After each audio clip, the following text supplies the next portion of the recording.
معقولة اروح السوق والاقيه ما جابوش؟ لا طبعا مستحيل، ما ينفعش. رحت على طول جريت ولقيت السمك الجميل ده بيتباع وكمان بسعر حلو جدا وحجمه كمان كبير. انا كنت مستغرباه بصراحة، هو مش كبير قوي يعني، نقول وسط كده، بس بجد شدني ان انا لازم اجيبه. ايوه بجد بيقول لي اشتريني. جبته على طول كده وعلى الحنفية وابتديت ان انا اغسله وانضفه تنظيفة حلوة جدا. اتمنى اللي بيتفرج على الفيديو ده ما ينسانيش بدعوة حلوة في الشهر الكريم، ونعمل لايك وشير للفيديو، وطبعا عشان خاطر اكبر عدد يشاهد الفيديوهات. واتمنى دايما فيديوهاتي تكون بتعجبكم. زي ما انتم شايفين كده معايا نضفته، قعدت انضف فيه تنظيف يا جماعه، واخد وقت شويه مني، بس اوام نضف الحمد لله. ولازم طبعا الغسيل التمام يكون حلو فيه. غسلته مره واتنين وتلاته، بس تاخدي بالك علشان خاطر ما يتهريش منك. هنخش بقى على المرحله التانيه، ان احنا لازم الحشو يكون تمام التمام.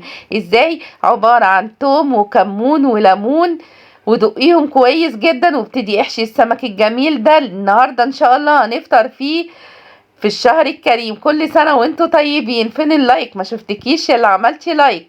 اعملي لايك كده وشيل الفيديو عشان ده بيساعدني، وعرفيني بتتابعوني من انهي بلد.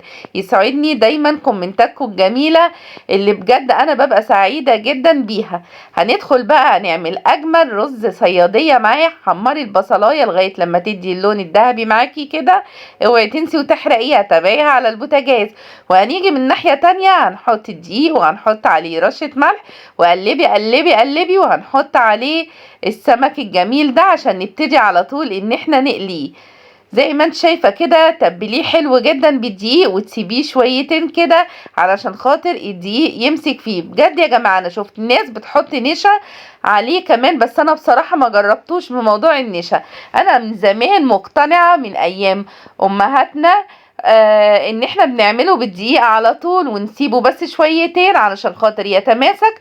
ومن ناحية تانية جبنا الطاسة الحلوة بتاعتنا دي، وحطي عليها شوية زيت، بس تاخدي بالك طبعا من الزيت. الاسعار دلوقتي ادينا شايفين بقت اوفر ازاي. هنعمل اللي علينا وهنبتدي نقلي السمك بالشكل ده لغاية لما يدخل في القرمشة واللون الجميل بتاعه.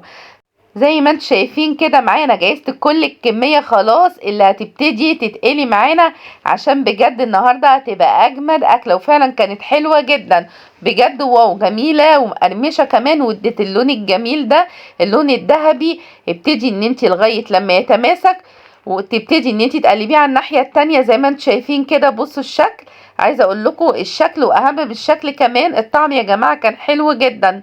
طبعا السمك المكرونه كلنا بنحبه. حاولي ان انت لما تجيبيه تجيبي الحجم مش الصغير قوي، هو الحجم الوسط ده تمام التمام. بجد زي ما انتم شايفين كده بيبقى جميل وبيبقى طعمه حلو جدا. لكن الكبير ده يا جماعه مش بيكون بلدي وبيبقى مش حلو خالص. واجمل رز كمان عملته وجنبيه شويه الطحينه الجمدان دي. بصوا بعد ما اتقلى بصوا تحفه ازاي يا جماعه.